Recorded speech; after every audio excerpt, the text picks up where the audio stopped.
ಕಾರ್ಯಕ್ರಮದ ಪ್ರಾಯೋಜಕರು Manjula melody orchestra ತಂಡ ಬಾಗಲಕೋಟ್ ಹಾಗೂ ಅಣ್ಣ ಮುತ್ತಪ್ಪರ ಈ ಗೋಶಾಲೆ ಜಯ ಕರ್ನಾಟಕ ಸಂಘಟನೆ. ವಿಶೇಷವಾದಂಥದ್ದು ಅದರ ಜೊತೆಗೆ ಓಪನ್ ಹಾರ್ಟ್ ಕನ್ನಡ ದಿನಪತ್ರಿಕೆ.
ಕಾಷ್ಟ ಒಂದಾತು ಅರಿಶಿನ ಕುಂಕುಮ ಈ ಬತ್ತಿ ಎಲ್ಲ ಒಂದಾತು. ಈ ಕಡೆ ಇಲ್ಲ ಅಲ್ಲೇ ಅಲ್ಲೇ ಕಾಲು ಏನು ಸಾವಕಾಶ ಸಾವಕಾಶ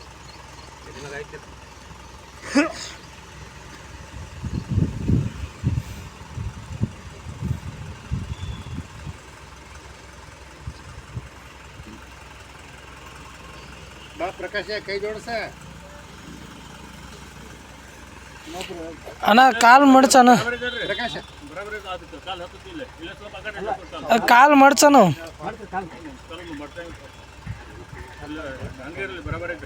ಬಾ ಪ್ರಕಾಶ್ ಬಂದು ಬಿಡ್ರಿ ಬಾ ಬಾನಿ ಪ್ರಕಾಶ್ ಬಂದ ಬರಬರ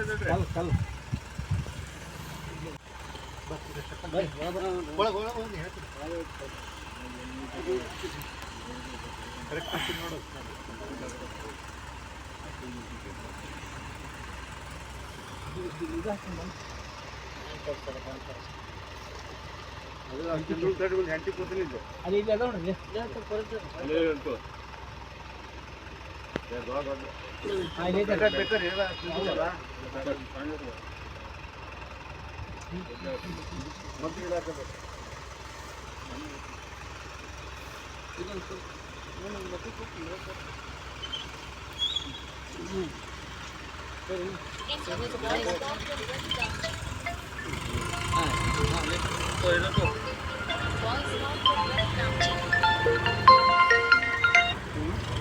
ರವಿದು ಅಂಜಿ ಅವ್ರ ಮಗ ಮಾತಾಡಿದ್ರ.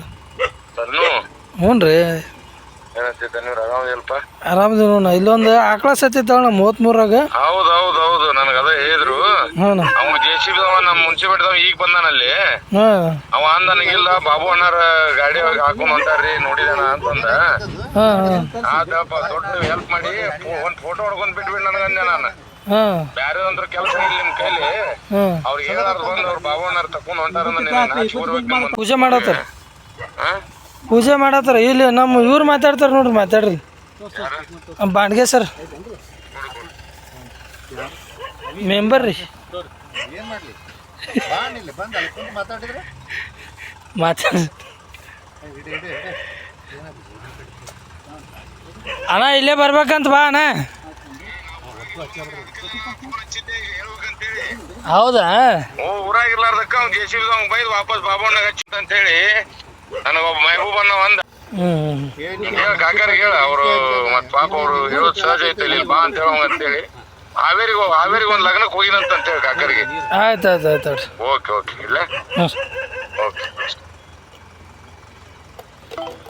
ಹತ್ರ ತೆಲಾಗೈತಲ್ಲ ಗಣಸನ್ ಕಾಕೋರು ಬಾಬು ಹೇಳಿರ್ಬೇಕು ಅದ್ರ ತೆಲಾಗೈತಲ್ಲ ಸಾಕು. ಯಾಕೆ ಬಾಬು ಗಣಸಪ್ ಕಾಕರ್ ಬಾಬು ಹೇಳಿರ್ಬೇಕು.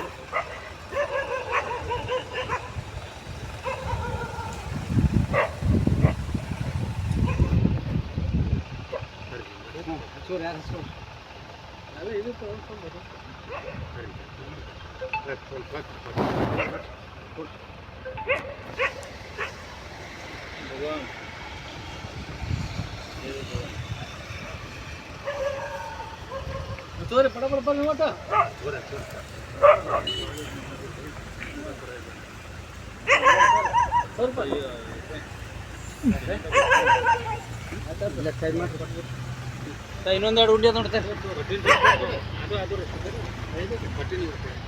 ಅಲ್ಲಿ ಉಂಡಿ ಅದ ಅಂತ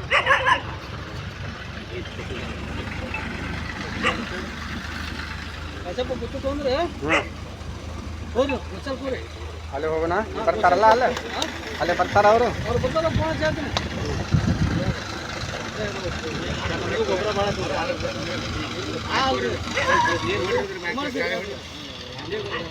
ಏನ ಇದು ಗೋಶಾಲೆ ಐತ್ರಲ್ಲ ಗೊಬ್ಬರ ಭಾಳ ಐತಿ ಹೇಳ್ತೀನಿ ಸರ್ ಮೊದಲು ಹಾಳ ಬರ್ತದೆ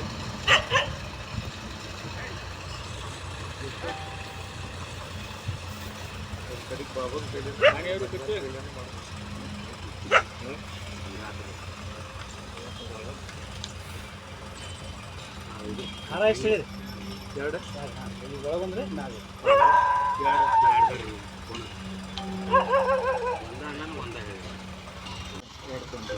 ಸರ ಎರಡು ತೊಗೊಂಬರ್ರಿ ಹಾರ ಎತ್ತು ಕಡಿ ಎರಡು ಇಲ್ರಿ ಎರಡು ತೊಗೊಂಬಂದ್ಬಿಡ್ರಿ ಹೊಳ್ಳಿ ಹೋರಿ ಇಟ್ಕೊಂಬರ್ಲಿ ಬಿಡು ಅಂಕತನ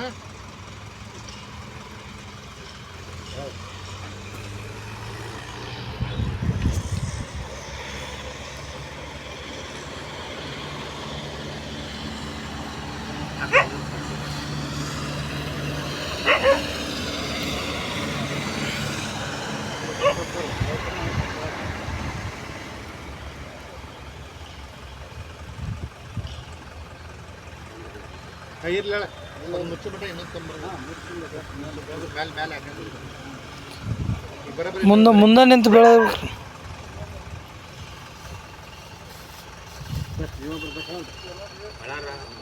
ಹಾಂ ಹಾಂ ಅದಾರ ಮ್ಯಾಗ ಮುಚ್ಚಿದ ಮ್ಯಾಗ ಇನ್ನೊಂದು ತರೋಣ ನೋಡ್ರಿ ಇನ್ನೊಂದು ತಂದ್ಬಿಡ್ರಿ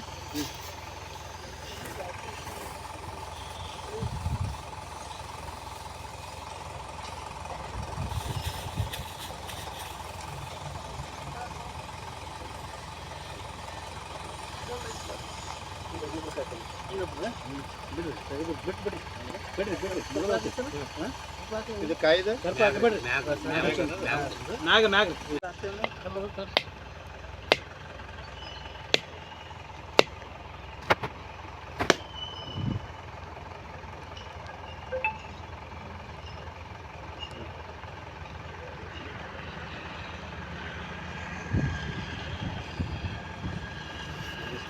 ನೋಡ್ರಿ ಸರ್ ಹಾಂ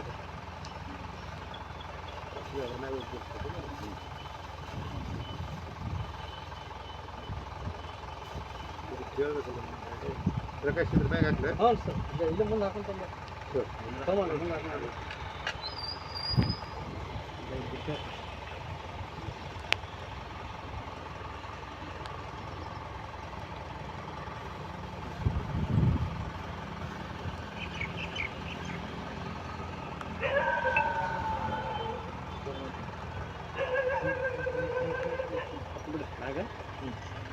ಇದು ಹಾಕಿ ಮಣ್ಣು ಹಾಕೋಣ ಹಾಕಿ ಮಣ್ಣು ಹಾಕೋದು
ಜಾಡ್ಸಿದ್ರೆ ಮತ್ತು ಫೋನಲ್ಲಿ ಎತ್ತಿದ್ದೀರ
ಹಾಂ ಹಾಂ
ಬರ್ರಿ ಕೊಡ್ಲಿಕ್ಕೆ ಬರ್ರಿ ಈಗ 2 ಮಿನಿಟ್ थांबो गाय मरी क्या माटी करतात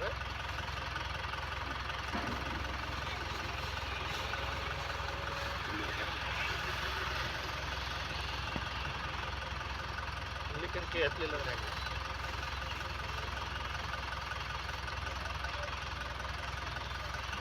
ರಾಮಂಜು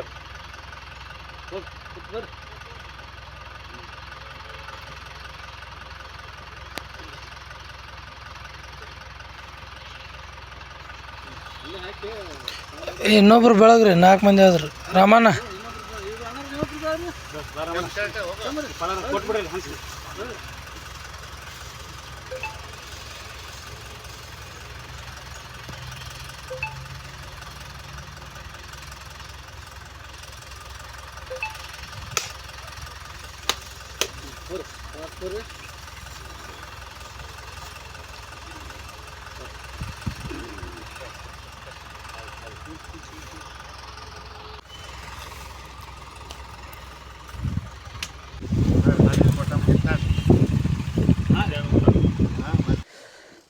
ನಮಸ್ಕಾರ ಸ್ನೇಹಿತರೆ, ಇವತ್ತು ಜನಸ್ನೇಹಿ ಜನಪ್ರೇಮಿ ಮತ್ತು ಅದರ ಜೊತೆಗೆ ಪ್ರಾಣಿಗಳ ಒಂದು ಸಮ್ಮಿಲನ, ಅಂದರೆ ಆ ಪ್ರಾಣಿಗಳನ್ನು ಮನುಷ್ಯ ಜೊತೆ ಯಾವ ರೀತಿ ಮಿಲನವಾಗಿ ಓಡಾಡಿಸ್ತಾರೆ, ಆ ಪ್ರಾಣಿಗಳನ್ನ ಯಾವ ರೀತಿ ಪ್ರೀತಿ ಮಾಡಬೇಕು, ಆ ಪ್ರಾಣಿಗಳ ಜೊತೆ ಹೇಗಿರಬೇಕು ಅನ್ನೋದರ ನಿಟ್ಟಿನಲ್ಲಿ ಇವತ್ತು ನಮ್ಮ ಘನಶ್ಯಾಮನವರು ಬಂದಿದ್ದಾರೆ. ನೋಡೋಣ, ಪ್ರಾಣಿ ರಕ್ಷಕ, ಪ್ರಾಣಿಗಳ ಒಂದು ರಕ್ಷಣೆ ಕೊಡುವ ನಿಟ್ಟಿನಲ್ಲಿ ಇವತ್ತು ನಮ್ಮ ಘನಶ್ಯಾಮನವರು ಸ್ವಲ್ಪ ಮಾತಾಡ್ಸೋಣ. ನಮಸ್ಕಾರಣ್ಣ. ನಮಸ್ಕಾರ. ಅದೇ ಮೊನ್ನೆ ಒಂದು ಗೋ ಇದಾಯಿತು, ಇದು ಮೊನ್ನೆ ಒಂದು ಗೋಮಾತೆ, ಯಾಕಂದ್ರೆ ನಾವೆಲ್ಲ ಜೀವಂತಿದ್ದಾಗ ಅದಕ್ಕೆ ಪೂಜೆ ಪುನಸ್ಕಾರ ಎಲ್ಲ ಮಾಡ್ತೀವಿ, ಅದರದ್ದು ಗೋಮೂತ್ರಕ್ಕೆ ಓಡಾಡ್ತೀವಿ, ಹಾಲು ಕೊಡಕ್ಕೆ ಓಡಾಡ್ತೀವಿ. ಆದರೆ ಸಾಕಿದವರು ಎಟ್ಲೀಸ್ಟ್ ಅದು ಒಂದು ದಿನ ಬರಲಿಲ್ಲಪ್ಪ ಅಂತಂದ್ರೆ ಅದು ಹುಡ್ಕುವಂತಕ್ಕಂಥ ಪ್ರಯತ್ನ ಮಾಡೋಂಗಿಲ್ಲ. ಮನ್ಯಾಗ ಮಕ್ಕಳು ಒಂದು ಅರ್ಧ ತಾಸು ಇರಲಿಲ್ಲಪ್ಪ ಅಂತಂದ್ರೆ ನಾವು ಇಡೀ ಊರೆಲ್ಲ ಹುಡುಕ್ಯಾಡ್ತೀವಿ. ಆದರೆ ಅದು ಗೋಮಾತೆ ಅಂತ ನಾವೆಲ್ಲ ಅಂತೀವಿ, ಮುಕ್ಕೋಟಿ ಅಂತೀವಿ, 33 ಕೋಟಿ ದೇವ ಅದರಲ್ಲಿ ಅದೇ ಅಂತ ಅಂತೀವಿ. ಆದರೆ ಅದಕ್ಕೆ ಏನಾರ ಕಾಯಿಲೆ ಆದಾಗ ಅಥವಾ ಅದನ್ನು ಇದು ಆದಾಗ ಮರಣ ಹೊಂದಿದಾಗ ಅದಕ್ಕೆ ನಾವು ಭಾಳಷ್ಟು ಜನ ನಿಷ್ಕಾಳಜಿ ಮಾಡೋದು ನಾವೆಲ್ಲ ಇತ್ತೀಚಿನ ದಿನಗಳಲ್ಲಿ ನೋಡ್ತಾ ಇದ್ದೀವಿ. ಕೇವಲ ಪ್ರಾಣಿ ಪ್ರಿಯರು ಮತ್ತು ಗೋರಕ್ಷಕರನ್ನೇ ಮಾಡಬೇಕಂತೇನಿಲ್ಲ. ಇದು ಯಾರ್ಯಾರು ದೈವ ಭಕ್ತರಿದ್ರಿ, ಯಾರ್ಯಾರು ಮಾನವೀಯತೆಯನ್ನು ಉಳ್ಳವ್ರು, ಪ್ರತಿಯೊಬ್ಬರು ಇದನ್ನು ಮಾಡಬೇಕು ಅನ್ನೋಂಥ ಉದ್ದೇಶದಿಂದ ಇದಕ್ಕೆ ನಾನು ಇಲ್ಲಿ ಹೇಳಿಕ್ಕೆ ಇಷ್ಟಪಡ್ತಾ ಇದ್ದೀನಿ. ಇದು ಯಾವುದೇ ರೀತಿಯಿಂದ ಬಾಬೋರಾಗಲಿ ಇನ್ನೊಬ್ಬರಾಗಲಿ ಪ್ರಚಾರ ದೃಷ್ಟಿಯಿಂದ ಅಲ್ಲ. ಅದು ಮೊನ್ನೆ ಒಂದು ಗೋಮಾತೆ ಆದಾಗ ಅಲ್ಲಿ 33ನೇ ಸೆಕ್ಟರ್ದಾಗ ಮೆಹಬೂಬಣ್ಣವ್ರು ಫೋನ್ ಮಾಡಿದ್ರು, ಇಲ್ಲ ಸರ್ 2-3 ದಿನ ಆಯಿತು ಇಂಜೆಕ್ಷನ್ ಎಲ್ಲ ಕೊಡ್ತಾಯಿದ್ವಿ, ಅದು ಉಳುಕ್ತಾ ಇಲ್ಲ ಅಂತ. ಮರುದಿವಸ ತಿರ್ಕೊಂಡಾಗ ನಮ್ಮ ನಗರಸಭೆ ಸದಸ್ಯ ರವಿ ದಾಮ್ಜಿಯವ್ರಿಗೆ ಫೋನ್ ಮಾಡ್ಯಾರ. ಅವರು ಊರಾಗಿರಲಿಲ್ಲ ಅಂದರೂ ಅವರು JCB ತರುವಂಥದ್ದು ಎಲ್ಲ ಪ್ರಯತ್ನ ಮಾಡ್ಯಾರ. ಅಷ್ಟೊತ್ತಿಗೆ ನಾವೆಲ್ಲ ಬರೋದು ಲೇಟಾಗಿದ್ದಕ್ಕೆ JCB ತೊಗೊಂಡು ನಮ್ಮ RD ಬಾಬಿ ಅವರು, ನಮ್ಮ ಪುಂಡ್ಲಿಕ್ ರಜಪೂತ್ ಅವರು, ನಮ್ಮ ಹನುಮಕ್ಕನವರ ಪ್ರಕಾಶ್ ಹನುಮಕ್ಕನವರು, ಅನೇಕ ಜನ ಎಲೆಮರೆ ಕಾಯ್ತೆ ಅಂತೆ ಬಂದು ಅದು ಸ್ವತಃ ಅದಕ್ಕೆ ಪೂಜಾ ಪುನಸ್ಕಾರ ಮಾಡಿ ಒಂದು ಜಾಗದಾಗ ಅದಕ್ಕೆ ಅಡ್ಡಿ ಅದಕ್ಕೊಂದು ಅಂತ್ಯ ಸಂಸ್ಕಾರ ಅರ್ಥಪೂರ್ಣವಾಗಿ ಮತ್ತು ಶಾಸ್ತ್ರೋಕ್ತವಾಗಿ ಮಾಡಿದ್ದೀವಿ. ನನಗೆ ಹೇಳೋದು ಒಂದು ಉದ್ದೇಶ ಏನಂತಂದರೆ, ದಯವಿಟ್ಟು ನಿಮಗೆ ನಿಮಗೆ ಮಾಡೋಕ್ಕೆ ಸಾಧ್ಯ ಇಲ್ಲಲ್ಲ ಅಂಥದ್ದನ್ನು ನಮ್ಮ RD ಬಾಬುನಂಥವ್ರಿಗಾಗಲಿ ನಮ್ಮಂತರ ಆಗಲಿ ಅಥವಾ ಮುನ್ಸಿಪಾಲ್ಟಿಗೆ ಹೇಳುವಂಥದ್ದಾಗಲಿ ನೀವು ಕೆಲಸ ಮಾಡಬೇಕಂತ ನಾನು ವಿನಂತಿ ಮಾಡ್ಕೊತೇನೆ. ಮುನ್ಸಿಪಾಲ್ಟಿಯವರೆಲ್ಲ ಮಾಡ್ತೀರಿ, ಆದರೆ ಕೈ ಮೀರಿರ್ತಾವೆ. ಭಾಳಷ್ಟು ಕಡೆ ನೋಡಿರ್ತೀವಲ್ಲ, ಆದರೂ ಪಾಪ ಅವ್ರಿಗೂ ಒತ್ತಡ ಇರ್ತೈತಿ, ಆದರೂ ಮಾಡ್ತಾರೆ. ಆದರೂ ಇನ್ನೂ ಹೆಚ್ಚಿನ ಇವತ್ತು ನೋಡಿರಿ ನಗರಸಭೆಯೊಳಗೆ ನಾಯಿಗಳು ಯಾರು ಆಗೈತೆ ಅಂತಂದ್ರೆ ಸರ್ಕಾರದ ಒಂದು ತನ್ನದೇ ಆದಂತಕ್ಕಂಥ ಶಸ್ತ್ರಚಿಕಿತ್ಸೆ ಮಾಡಲಿಕ್ಕೆ ಸಾಕಷ್ಟು ಹಣ ಕೊಡ್ತಾ ಇರ್ತಾರೆ. ಅದನ್ನು ಪ್ರಾಮಾಣಿಕವಾಗಿ ಕಾಟಾಚಾರಕ್ಕೆ ಮಾಡಿಬಿಡ್ತಾರೆ. ಎಲ್ಲೋ ಒಂದು ಒರಿಸ್ಸಾಲಿಂದು ಅಲ್ಲಿಂದ ಇಲ್ಲಿ ಕರೆಸ್ತಾರೆ, 4-5 ನಾಯಿಗೆ ಹಿಡ್ಕೊಂಡು ಹೋಗ್ತಾರೆ, ಇಂಜೆಕ್ಷನ್ ಕೊಡ್ತಾರೆ, ಹೋಗಿಬಿಡ್ತಾರೆ. ಅದು ಆಗಬಾರ್ದು. ಅದೇ ರೀತಿಯಾಗಿ ಪ್ರಾಣಿಗಳದ್ದು ಒಂದು ಯಾರಿಗೆ ಗಾಯ ಆತಪ್ಪ ಅಂತಂದ್ರೆ 102 ಮೋಸ್ಟ್ಲಿ ಅದು 102ನೇ ಇರಬೇಕು, ಒಂದು ಆಂಬುಲೆನ್ಸ್ ಮಾಡಿದ್ದಾರೆ. ದಯವಿಟ್ಟು ಆಕಳಿಗಾಗಲಿ ಯಾವುದೇ ಪ್ರಾಣಿ ಪಕ್ಷಿ ಆಗಲಿ ಏನಾರ ಆತಪ್ಪ 102ಗೂ ಮಾಡಿಸುವಂಥದ್ದು ಪ್ರಯತ್ನ ಮಾಡಿರಿ ಅಂತಂದು ಈ ಮೂಲಕ ನಾನು ವಿನಂತಿಯನ್ನು ಮಾಡ್ಕೊತಾ ಇದ್ದೀನಿ. ಈಗ ಸರ, ಈಗ ಸಾಕಷ್ಟು ಗೋಮಾತೆಗಳು ಆಗಿರ್ಬೋದು, ಬಸವನ ಆಗಿರ್ಬೋದು, ಅಂದರೆ ನಾವು ಅದಕ್ಕೆ ಬಿಡಾಡಿ ದನ ಅಂತ ಹೇಳ್ತೀವಿ. ಅದ್ರ ಪಾಲಕರು ಯಾರು, ಮಾಲಕರು ಯಾರು ಅಂತ ಈಗ ಭಾಳ ಜನಕ್ಕೆ ಗೊತ್ತಿದೆ. ಈಗ ನನಗೆ ಗೊತ್ತಿದ್ದಂಗೆ ಒಂದಿಷ್ಟು 4-5 ಹೆರಿಗೆಗಳಿಗೆ ನನಗೆ ಫೋನ್ ಮಾಡಿದರೆ ಹೋಗಿದ್ದೆ, 4-5 ಮಲಗಿದ್ದು ಅವಾಗೂ ಹೋಗಿದ್ದೆ. ಹೋದಾಗ ಅದಕ್ಕೇನು ಟ್ರೀಟ್ಮೆಂಟ್ ಬೇಕು ಅದು ಕೊಟ್ಟು ಬಂದೀವಿ ನಾವು, ಅಥವಾ ನಮ್ಮ ಕೈ ಮೀರಿದಾಗ ಡಾಕ್ಟರ್ಸ್ನ ಕರೆಸಿ ಕೊಡ್ತಾಯಿದ್ದೀವಿ. ಆದರೆ ಈ ಸಾಕಿದಂಥ ಮಾಲಕರು, ಅದರ ಪಾಲಕರು ಯಾಕೆ ಅದ್ರ ಬಗ್ಗೆ ಕಾಳಜಿ ಇಲ್ಲ? ಯಾಕೆ ಇದಕ್ಕೆ ನಗರಸಭೆ ಕಮಿಷನರ್ ಒಂದು ತರಾಟೆಗೆ ತೊಗೋಬಾರ್ದು? ಇಲ್ಲಿ ಏನಾಗೈತಪ್ಪ ಅಂತಂದ್ರೆ, ಈ ಆಕಳ ತಿಳ್ಕೊಂಡ್ಕೊಳ್ಳೆ ಮೊದಲು ಹಚ್ಚೋದು ಫೋನು ನಮ್ಮ ಬಸವರಾಜ್ ಕಟಗಿರಿ ಅವ್ರಿಗೆ, ವಿಜಯ್ ಸೋಲಾಕಿ ಅವ್ರಿಗೆ, ನಿಮಗೆ ಕೆಲವು ಮಂದಿ ಅಷ್ಟೇ ವ್ಯಕ್ತಿ ಸೀಮಿತ ಆಗ್ಯಾರ ಅಂತಂದು ಅವ್ರ ತಲೆಯಾಗಿರುತ್ತೋ ಏನೋ ಗೊತ್ತಿಲ್ಲ. ಅವರು ಪಾಪ ಕೆಲಸ ಇರ್ಲಾದ ಹೊತ್ನ್ಯಾಗ ಏನೋ ಬಂದು ಓಡಾಡಿ ಮಾಡ್ತಾರೆ. ಮತ್ತು ನಾವು ಫೋನ್ ಮಾಡಿದ ತಕ್ಷಣ ಅವರು ಯಾವುದ್ಯಾವುದೋ ಕೆಲಸದಾಗ ಬ್ಯುಸಿ ಇರ್ತಾರೆ. ಹೀಗಾಗಿ ಇದು ಕೇವಲ ಒಬ್ಬ ವ್ಯಕ್ತಿಗಳಿಗೆ ಸೀಮಿತವಾಗದೆ ಪ್ರತಿಯೊಬ್ಬರು ಒಂದು ಇಂಥ ಗೋರಕ್ಷಣೆಯನ್ನು, ಯಾಕಂದ್ರೆ ಗೋ ರಕ್ಷಣೆ ಅಂತ ಅಂತೀವಿ ನಾವು, ಗೋ ರಕ್ಷಣೆ ಮಾಡೋದೇ ಇಲ್ಲ, ಅದಕ್ಕೆ ನಾವು ಗೋ ಅಂದ್ಬಿಡ್ತೀವಿ. ಅದಕ್ಕೆ ಗೋರಕ್ಷಣೆ ಅಂತದಕ್ಕೆ ಅರ್ಥನೇ ಇಲ್ಲ. ದಯವಿಟ್ಟು ಮುನ್ಸಿಪಾಲ್ಟಿ ಕಮಿಷನರ್ ಅವ್ರಿಗೆ ನಾನು ವಿನಂತಿ ಮಾಡ್ಕೋತಾ ಇದ್ದೀನಿ. ಇದಕ್ಕೆ ನೋಡಿ, ಅದು ಹಾಲು ಕೊಡಬೇಕಾದ್ರೆ, ಅದಕ್ಕೆ ಮೂತ್ರ ಬೇಕಾದರೆ, ಸಗಣಿ ಬೇಕಾದರೆ ಅದ್ರ ಮಾಲಕರು ಅದಕ್ಕೆ ಕಟ್ಟಿ ಹಾಕ್ತಾರೆ, ಮತ್ತು ಅದಕ್ಕೆ ಆಹಾರ ಬೇಕಾದಾಗ ಬಿಟ್ಟು ಹಾಕ್ತಾರೆ. ಅದು ಮನೆ ಅಡ್ಡಾಡಿ ಪಾಪ ಅದು ಎಷ್ಟು ಪ್ರಾಮಾಣಿಕ ಪ್ರಾಣಿಗಳಂತಂದರೆ ಕೊನೆಗೆ ಅದು ರಾತ್ರಿ ಆಗಲಿ 12 ಗಂಟೆ ಆಗಲಿ ಎಲ್ಲೇ ಆಗಲಿ ಎಲ್ಲೇ ತಿಂದು ಏನೋ ಮಾಡಿದ್ರು ಲಾಸ್ಟ್ ಸೀದಾ ಅವ್ರ ಮನೆಗೆ ಹೋಗ್ತದೆ ಅದು ಹುಡುಕ್ಯಾಡ್ಕೊಂಡು. ಆದರೆ ಮಾಲಕ ಇದನ್ನು ಹುಡುಕ್ಯಾಡ್ಕೊಂಡು ಹೋಗೋದಿಲ್ಲ. ಇದು ಒಂದು ದುರ್ದೈವ ಅಂತ ನಾನು ಹೇಳ್ತಾ ಇದ್ದೀನಿ. ಈ ನಗರಸಭೆಯಲ್ಲಿ ನಾನು ಕಳಕಳಿ ವಿನಂತಿ ಮಾಡ್ಕೊತಾ ಇದ್ದೀನಿ, ದಯವಿಟ್ಟು ಇವತ್ತು ಬಿಡಾಡಿ ದನಗಳಾಗಿರ್ಬೋದು, ನಾಯಿಗಳಾಗಿರ್ಬೇಕು, ಇದನ್ನು ಹೆಚ್ಚು ಒಂದು ಕಂಟ್ರೋಲ್ ಮಾಡುವಂಥದ್ದು. ಯಾಕಂದರೆ ನಮ್ಮ ಇಲ್ಲಿ ಈ ಭೂಮಿ ಮೇಲೆ ಹುಟ್ಟಿದ ಪ್ರತಿಯೊಬ್ಬರಿಗೂ ಜೀವರಾಶಿಗೆ ಬದುಕಲಿಕ್ಕೆ ಹಕ್ಕೈತೆ. ಹಂಗಂತಂದು ನಾನು ನಿಮ್ಗೆ ಸಾಯ್ವಡಿ ಅಂತ ಹೇಳಕತ್ತಿಲ್ಲ. ಆದರೆ ತನ್ನದೇ ಆದಂತಕ್ಕಂಥ ಸಂರಕ್ಷಣೆ ಮತ್ತು ಇತಿಮಿತಿಯೊಳಗೆ ಕಾರ್ಯವನ್ನು ಮಾಡಿರಿ ಅಂತ ನಾನು ವಿನಂತಿ ಮಾಡ್ಕೊತಾ ಇದ್ದೀನಿ. ಈಗ ಸರ್, ನೀವು ಹೇಳಿದ್ರೆ ಕರೆಕ್ಟು. ಈ ಗೋಗಳನ್ನು ಬಿಟ್ಟಿರ್ತಾರಲ್ಲ, ಅಟ್ಲೀಸ್ಟ್ ಅವ್ರಿಗೆ ಅದ್ರ ಬಗ್ಗೆ ಒಂದು ಸ್ವಲ್ಪನೂ, ಈಗ ನಾನು ಹೇಳಿದೆ ನಿಮಗೆ 52ನೇ ಸೆಕ್ಟ್ರ್ ಅಲ್ಲಿ ಒಂದು ಹಸು ಬಿದ್ದಿತ್ತು. ಅದು ಡೆಲಿವರಿ ಆಗಿ ನಾಯಿಗಳೆಲ್ಲ ಹರ್ಕೊಂಡು ತಿಂತಾಯಿತ್ತು. ಯಾರೋ ಒಬ್ಬರು ನೋಡಿ ನನಗೆ ಫೋನ್ ಮಾಡಿದಾಗ ನಾನು ಇಮಿಡಿಯೇಟ್ ಹೋದೆ, ಡಾಕ್ಟ್ರ್ ಕರೆಸಿದ್ವಿ, ಸಲಾನ್ ಹಚ್ಚಿದ್ವಿ, ಒಂದು ಅರ್ಧ ಗಂಟೆ ಅದಕ್ಕೆ ಏನು ಬೇಕು ಟ್ರೀಟ್ಮೆಂಟ್ ಕೊಟ್ಟು ಹೋಯ್ತದು. ಅದಾದಮೇಲೆ ಇಲ್ಲಿ 28ನೇ ಸೆಕ್ಟ್ರಾಗ ಒಂದು ಸತಿ ಆಯಿತು, ಆಮೇಲೆ ನಮ್ಮ 47ರಾಗ ಒಂದು ಸತಿ ಆಯಿತು. ಅಂದರೆ ನಾನು ಹೇಳ್ತಾ ಇರೋದು ಪರ್ಟಿಕ್ಯುಲರ್ ಮಾಲಕರಿಗೆ, ಏನು ಈ ಗೋಗಳನ್ನು ಬಿಟ್ಟಿದ್ದಾರೆ ಮಾರ್ಕೆಟಲ್ಲಿ, ಆ ಮಾಲಕರಿಗೆ ನೀವು ಯಾವ ರೀತಿ ಹೇಳೋಕ್ಕೆ ಇಷ್ಟಪಡ್ತೀರಿ ಅಂತ? ಈಗ SP ಅವರಾಗಲಿ, DC ಅವರಾಗಲಿ, ಮುನ್ಸಿಪಾಲ್ಟಿ ಅವರಾಗಲಿ, ಈಗ ಹೆಂಗೆ ಒಂದು ಹಬ್ಬ ಬಂತಪ್ಪ ಅಂದ್ರೆ, ಗಣಪತಿ ಹಬ್ಬ ಬಂತಪ್ಪ ಅಂತಂದ್ರೆ, ಅಥವಾ ಇನ್ನೊಂದು ಹಬ್ಬ ಬಂತಪ್ಪ ಅಂದರೆ ಇದೇ ಥರ ಮಾಡ್ರಪ್ಪ, ಇದೇ ಥರ ಚೌಕಟ್ಟೊಳಗೆ ಮಾಡ್ರಿ ಅಂತಂದು ನೀವು ಹೆಂಗೆ ಮೀಟಿಂಗ್ ಮಾಡ್ತೀರಿ, ಅದೇ ಥರ ಈ ದನಗಳ ಯಾರು ಬಿಟ್ಟಿರ್ತಾರೆ ನೋಡ್ರಿ, ಎಲ್ಲ ಮಾಲಕರನ್ನು ಕರೆಸಿ ಇದಕ್ಕೆ ನೋಡಪ್ಪ ಸಾರ್ವಜನಿಕರಿಗೆ ತೊಂದರೆ ಆಗ್ಲಾರ್ದಂಗೆ, ಎಲ್ಲೇ ಡೆಲಿವರಿ ಆಗ್ಲಾರ್ದಂಗೆ, ಅಕಸ್ಮಾತ್ ಅದು ಎಲ್ಲರ ಪ್ರಾಣ ಹೋಯ್ತಪ್ಪ ಅಂದ್ರೆ ತೊಗೊಂಡು ಹೋಗೋಂಥದ್ದು ಆಗ್ಬೇಕು. ಇಲ್ದಿದ್ರೆ ನಿಮ್ಯಾಗ ನಾನು ಕಠಿಣ ಕ್ರಮ ಕೈಕೋತೀನಿ ಅಂತಂದು ಅತ್ಯಂತ ಕಡಾಖಂಡಿತವಾಗಿ ಅವರಿಗೆ ಎಚ್ಚರಿಕೆ ಕೊಡ್ಬೇಕು. ಅಂದಾಗ ಅವು ರೋಡಿಗೂ ಬರೋಕ್ಕಾಗೋದಿಲ್ಲ, ಅವು ಕೂಡ ಸಂರಕ್ಷಣೆ ಆಗ್ತದೆ ನನ್ನ ವೈಯಕ್ತಿಕ. ಈಗ ಮೊನ್ನೆ ಸರ್, ಈಗ ಇದ್ರ ಹತ್ರ ತಹಸೀಲ್ದಾರ್ ಆಫೀಸ್ ಹತ್ರ 2 ಹೋರಿಗಳು ಅಂದರೆ ಗೂಳಿ ಅಂತೀವಿ ನಾವು, ಗೋಳಿ ಅಂತ, ಅದು ಗೂಳಿಗೆ ಇತಿಮಿತಿನೇ ಇರಲ್ಲ. ಹೌದು. ಯಾಕಂದ್ರೆ ಅದ್ರ ಶಕ್ತಿ ಅಪಾರವಾದಂಥದ್ದು. ಆ 2 ಕಾದಾಟದ ಸಮಯದಲ್ಲಿ ಜನಗಳು ಬಂದು ಬರೀ ಫೋರ್ಸ್ ಕೊಡ್ತಾರೆ ಹೊರತಾಗಿ ಬಿಡಿಸುವಂಥ ವ್ಯವಸ್ಥೆ ಮಾಡೋಂಗಿಲ್ಲ. ಯಾಕಂದರೆ ಅದ್ರ ಬಗ್ಗೆ ಅವ್ರಿಗೆ ಐಡಿಯಾ ಇರೋಂಗಿಲ್ಲ ಎಲ್ಲಿ ಬಂದು ಹೊಡೆದ್ಗಿಡಿದಿತ್ತು ಅಂತಂದು. ಬಟ್ ಇಂಥ ಗೂಳಿಗಳಿಗೆ ಏನು ಹೇಳೋಕ್ಕೆ ಇಷ್ಟಪಡ್ತೀರಿ? ಈಗ ಆ ಗೂಳಿಗಳನ್ನು ಯಾರು ಸಂರಕ್ಷಣೆ ಮಾಡಬೇಕು? ಈ ಗೂಳಿಗಳಂತಂದ್ರೆ ಈ ಸರ್ಕಾರಿ ಅಧಿಕಾರಿಗಳನ್ನ ಒಟ್ಟ ಗೂಳಿಗಳಾಗ್ಬಿಟ್ಟಾವೆ. ಯಾಕಂತಂದ್ರೆ ಯಾರು ಕಂಟ್ರೋಲ್ದಾಗಿಲ್ಲ ಈಗ. ಯಾಕಂದರೆ ಮೇಲೆ ಒಂಥರ, ಜಿಲ್ಲಾದಾಗ ಒಂಥರ, ನಗರದ ಒಂಥರ, ಮತ್ತು ಮನುಷ್ಯರ ನಾವು ಹಿಂಗೆ ಕಚ್ಚಾಟ ಬಂದಾಗ ಮತ್ತು ಅವು ಗೋಳಿ ಹೆಸರಾಗ ಗೋಳಿ ಅದು. ಹೀಗಾಗಿ ನಾನು ಸೀರಿಯಸ್ ಆಗಿ ಹೇಳ್ತಾ ಇದ್ದೀನಿ, ದಯವಿಟ್ಟು ಈ ಮಾತಿನ ನಾ ತಮಾಷೆಗೆ ಇರ್ಬೋದು, ಆದರೆ ಇದಕ್ಕೆ ಪ್ರಾಣ ಹಾನಿ ಆಗುವಂಥ ಸಾಧ್ಯನೂ ಐತಿ. ಯಾಕಂದ್ರೆ ಪಾಪ ಯಾವುದೋ ಸಣ್ಣ ಮಕ್ಕಳು ಹೋಗಿರ್ತಾವೆ, ಶಾಲಿಗೆ ಹೋಗಿರ್ತಾವೆ, ಪುಣ್ಯಕ್ಕೆ ಅದು ಮೊನ್ನೆ ತಹಸೀಲ್ದಾರ್ ಆಫೀಸ್ ಹೋತು, ಜನ ಬಿಡಿಯಿತ್ತು, ಯಾರೋ ಮನುಷ್ಯರು ಬಂದು ಬಿಡಿಸಿದ್ರು. ಇದೇ ಸ್ಕೂಲ್ ಹತ್ರ ಆಗಲಿ ಒಂದು ಯಾವುದ್ರ ಗಲ್ಲಿ ಒಳಗಾಗಿತ್ತಪ್ಪ ಅಂತ ದೊಡ್ಡ ಅನಾಹುತ ಆಕಿತ್ತದು. ಯಾಕಂದ್ರೆ ಕಮ್ಮಿ ನಾನು ಅಲ್ಲೇ ಇದ್ದಲ್ಲಿ ಹಿಂದೆ ಒಂದು 15 ಮಿನಿಟ್ ಟ್ರಾಫಿಕ್ ಜಾಮ್ ಆಗ್ತದೆ. ಆ ಟ್ರಾಫಿಕ್ ಜಾಮ್ ಇದೇ ಪರಿಸ್ಥಿತಿ ಒಂದು ಸಣ್ಣ ಏರಿಯಾದಾಗ ಆಗಿತ್ತಪ್ಪ, ದೊಡ್ಡ ಅನಾಹುತ ಆಕಿತ್ತು. ದಯವಿಟ್ಟು ನಾನು ಅಧಿಕಾರಿಗಳಿಗೆ ಕಳಕಳಿ ವಿನಂತಿ ಮಾಡ್ಕೊತಾ ಇದ್ದೀನಿ, ಇಂಥ ಘಟನೆಗಳು ಆಗಲಾರ್ದಂಗೆ ನೋಡ್ಕೊಡ್ರಿ. ಯಾಕಂತಂದ್ರೆ ಕೇವಲ ನಾವು ಆಫೀಸ್ ಒಳಗೆ ಕೂತ್ಕೊಂಡು ಕೆಲಸ ಮಾಡೋದ್ರ ಜೊತೆಗೆ ಇಂಥವು, ಯಾಕಂದ್ರೆ ಇದನ್ನೇ ಇದೆ, ಇದಕ್ಕೊಂದು ಇಲಾಖೆನೇ ಇದೆ, ಪ್ರತ್ಯೇಕ ಇಲಾಖೆನೇ ಇದೆ.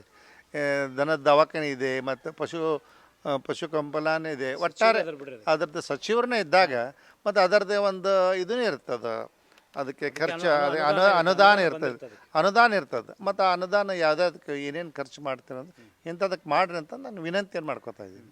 ಯಾಕಂದರೆ ಈಗ ಇನ್ನೊಂದು ಏನಾಗುತ್ತೆ ಅಂದರೆ ಟ್ರಾಫಿಕ್. ಈಗ ನೋಡಿರಿ, ಮಾರ್ಕೆಟ್ನಾಗ ಹೋಗ್ಬಿಟ್ರೆ ಸಾಕಷ್ಟು ದನಗಳು ಅಲ್ಲಲ್ಲಿ ಇರ್ತಾವೆ, ಯಾರಿಗೂ ಹೋಗೋಕೆ ಬಿಡಲ್ಲ, ಅಡ್ಡಾಗಿ ನಿಂತಿರ್ತಾವೆ, ಸೈಕಲ್ ಮೋಟ್ರ್ ಹೋಗೋಕೆ ಆಗಲ್ಲ.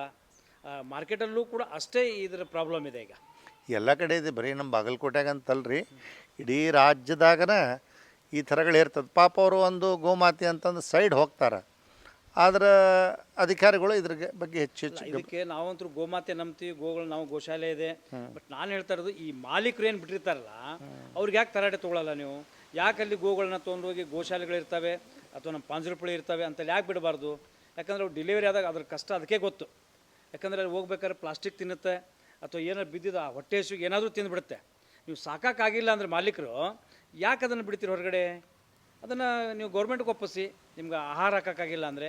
ಇಲ್ಲ ಅಂದರೆ ನೀವು ನೇರವಾಗಿ ಕಮಿಷನರ್ಗೆ ಹೇಳ್ಬಿಟ್ರೆ ಅವ್ರಿಗೆ ಪಾಂಜರಪುಳಿಗೋ ಗೋಶಾಲೆಗೋ ಹಾಕ್ತಾರೆ. ನಿಮಗೆ ಹೇಳ್ಕೊಳ್ಳೋಕ್ಕೆ ದನಗಳು ಬೇಕು, ಅದ್ರ ಹಾಲು ಕರೆಯೋಕ್ಕೆ ಬೇಕು, ಮಕ್ಕಳು ಬೇಕು. ಆದರೆ ಅವ್ರು ತ್ರಾಸಾದಾಗ ನೀವು ಯಾಕೆ ಇರೋಂಗಿಲ್ಲ? ಇದನ್ನ ಯಾಕೆ ಕಮಿಷನರ್ ಅವ್ರು ಯಾಕೆ ಅವ್ರಿಗೆ ಎಚ್ಚರಿಸ್ತಾ ಇಲ್ಲ? ಅದನ್ನೇ ಹೇಳಿದೆಲ್ಲ ನಾನು ವೇಳೆ. ಈ ಒಟ್ಟಾರೆ ಸೀರಿಯಸ್ ಆಗಿ ಅವ್ರು ಬೆನ್ನು ಹತ್ತಬೇಕು. ಈಗ ಇದು ಅನಾಹುತ ಆಗಲಾರ್ದಂಗೆ ಮನುಷ್ಯರಿಗೂ ಅನಾಹುತ ಆಗಬಾರ್ದು, ಪ್ರಾಣಿಗಳಿಗೂ ಅನಾಹುತ ಆಗಬಾರ್ದು. ಈ ದಿಶೆಯಲ್ಲಿ ಕಮಿಷನರು ಸ್ವಲ್ಪ ಹೆಚ್ಚಿನ ಜಾಗ್ರತೆ ತಗೋಬೇಕಂತ ವಿನಂತಿ ಮಾಡ್ಕೊತಾ ಇದ್ದೀನಿ. ಧನ್ಯವಾದ ಸರ್.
ನಾಳೆ ನೀವೇನು ಫಸ್ಟ್ ಕ್ಲಾಸ್.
ಆಯೋಜಕರು ಮಂಜುಳಾ ಮೆಲೋಡಿಸ್ ಆರ್ಕೆಸ್ಟ್ರಾ ತಂಡ ಬಾಗಲಕೋಟೆ ಹಾಗೂ ಸರ್ವಶ್ರೇಷ್ಠ ಕ್ರಿಯೇಷನ್ ಸಾಂಸ್ಕೃತಿಕ ಸಂಸ್ಥೆ ಅಣ್ಣ ಮುತ್ತಪ್ಪರೈ ಗೋಶಾಲೆ ಹಾಗೂ ಜಯ ಕರ್ನಾಟಕ ಸಂಘಟನೆ ಬಾಗಲಕೋಟೆ, ಓಪನ್ ಹಾರ್ಟ್ ಕನ್ನಡ ದಿನಪತ್ರಿಕೆ ಬಾಗಲಕೋಟೆ